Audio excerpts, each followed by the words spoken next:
I turned my iPad mini into the ultimate reading device, and here's how you can do the same. I'm a huge fan of dedicated e-readers like Kindles because of the way you can read at a more natural pace and without any distractions.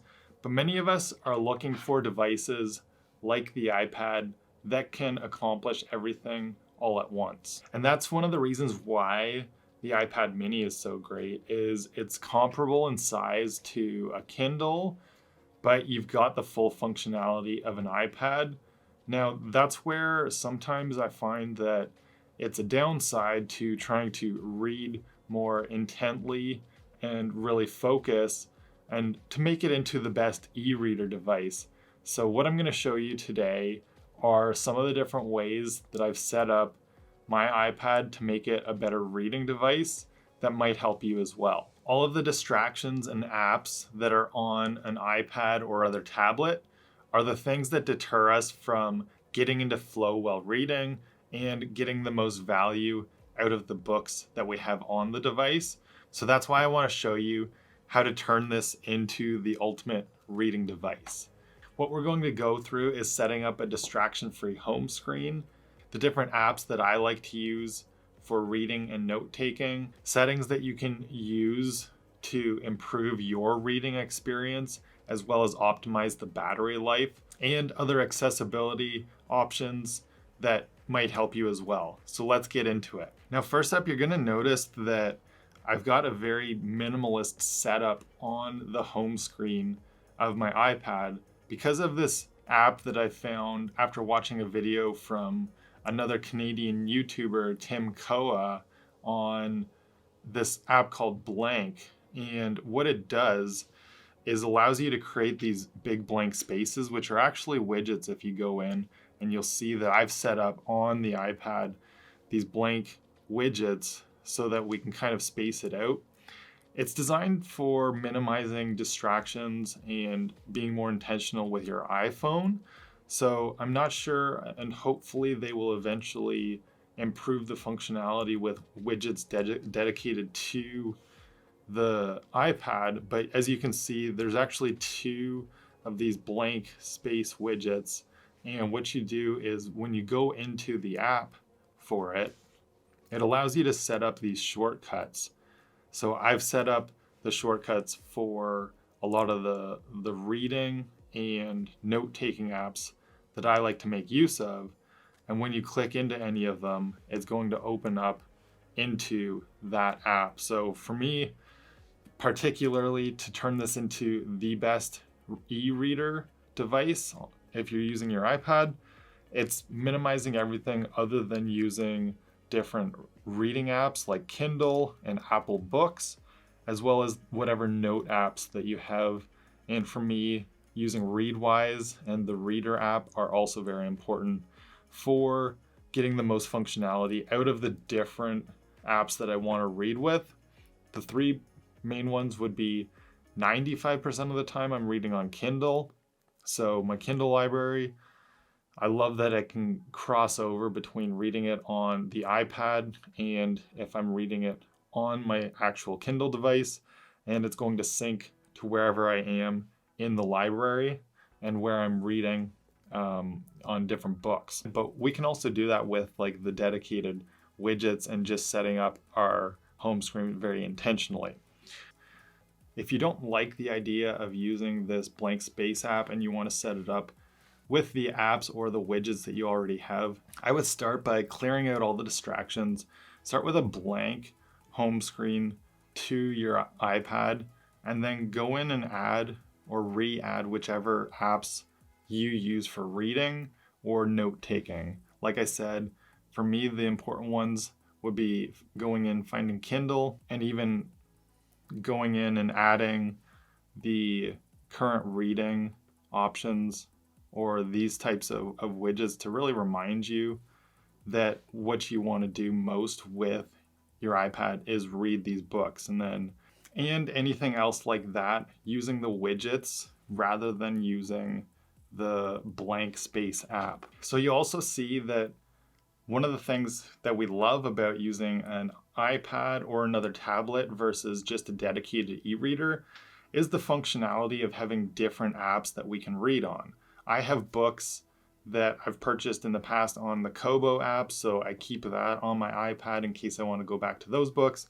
And then I also use iBooks quite a bit as well for things like if I've got a PDF of a textbook that I want to mark up and make highlights of, or reading any type of PDF. I just prefer to read it in Apple Books rather than in Kindle, or setting it up as like an actual Kindle book and and converting the PDF into that format.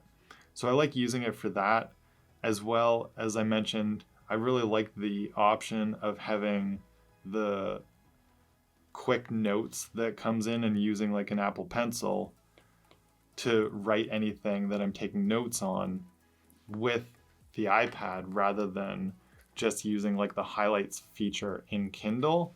Works better for things like textbooks for sure, and taking notes like that. So with the home screen setup like this, it's really easy to stay focused in reading, but the other thing you can do is go into your focus modes and set up a reading mode, and a dedicated reading mode can change the background and everything. So I have it set up as a way that it would change into a different background. As you can see now, that blank space app isn't as useful in a different focus mode because I've kind of set up everything like that. But if you've got a different reading mode, you can go in and make sure in the settings for it that you do things like block off notifications from any people in any apps so that you're just solely focused on reading.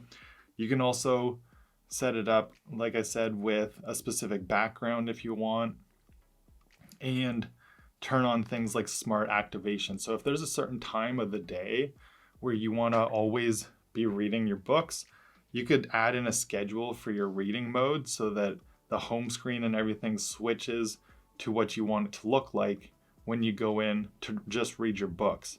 And then you can have those widgets pop up as the home screen rather than any other apps that you may use during work time or something like that. Like I said, I'm currently focused on just using the iPad as the ultimate reading device and how you can kind of set it up. So that's why I've got this very minimalist, book focused and note focused home screen, and no apps in the app drawer or anything like that. I find that I still get a full day's battery life on the iPad mini, even with a couple of hours of reading or note taking for a textbook that I'm reading. So it's not a big of a deal to me, but you can also, when you're in the focus modes, you can also go into the focus filter settings and turn on the low power mode. That's going to activate low power mode, and that's going to help to optimize your battery life a little bit more and extend the reading time, especially if you're on a longer travel day or something like that and you want that extra battery power. But low power mode is going to just help to extend the battery a little bit more, and you can set that up to automatically go on when you're in your reading mode of focus. And the one thing that you will find as far as battery life goes, if you're using an iPad as your e-reader device, is it's not going to work as great in direct sunlight, and it's going to really ramp up the screen brightness, and that's going to drain the battery quickly too. So keep that in mind if you are trying to take it out to the beach for a full day or something like that, that you're probably not going to get the best reading experience compared to something with an e-ink screen, or just taking, a hard copy book for that trip. Now I want to go into some of the settings that you can also use on your iPad to kind of maximize that reading experience again. So one thing you've noticed that I used for this blank space app setup is I turned off the show app library in dock, and I also turned off the show suggested and recent apps. So that's why there's nothing down in the app dock at the bottom of the screen. And I've even turned off having the quick access to different apps in there. Now, the other one you might want to set up, and is ideal especially for reading on a screen that's got more blue light brightness than like a dedicated e-reader would be, is to set up this night shift to go on when you are reading at night. So what this does is it adjusts the color temperature of the screen to make it a warmer tone, and you can actually make this more or less warm. I like cranking it up to the max and having it go on automatically from sunset to sunrise so that it reduces some of that blue light and filters it out and has a warmer tone for when you're reading at night. And if you want to make the screen even warmer in tone and reduce all of the blue light exposure if you're reading at night or under a very like low light setting and you don't want as much eye strain, under accessibility, under the display, if you go into color filters, you can actually set up these color filters for a very intense red light experience so that it's activated and has very little other than like a red light color to it. Now I've gone into the shortcuts app and actually set up shortcuts for this so that you don't have to always go through the menus. And what you do is just quickly hit those different shortcuts so that we got the red light filter off and the red light filter on. And then you've got this really intense like red light option. You could do the same thing for grayscale if you don't want all the stimulating color on your screen. You can set up a grayscale filter and add in shortcuts just like that. And this is what the action looks like in the shortcuts.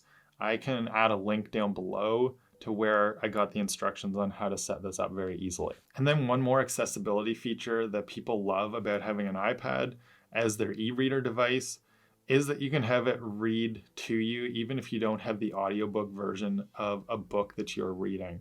Especially if you go into accessibility and you go into spoken content, you can choose the speak screen setting and then set that up, go through, and it will read off what's on your page in a book. So if we're reading something like The Daily Stoic and we want to listen to it instead, we can swipe down from the top of the screen. And capability is confirmed and grows in its corresponding actions, walking by walking, and running by running therefore. As you can hear, it's a Siri voice talking to you, so it doesn't sound as great as audiobook versions, but some people really like to have that functionality without having to buy the audiobook. And if you do use something like the Reader app, it also will read anything that you have to you as you can listen to it. And I find that this AI is a little bit better. Monday, May 13, 2024. Wrap number 134, Ryan Holiday's Interconnected Business.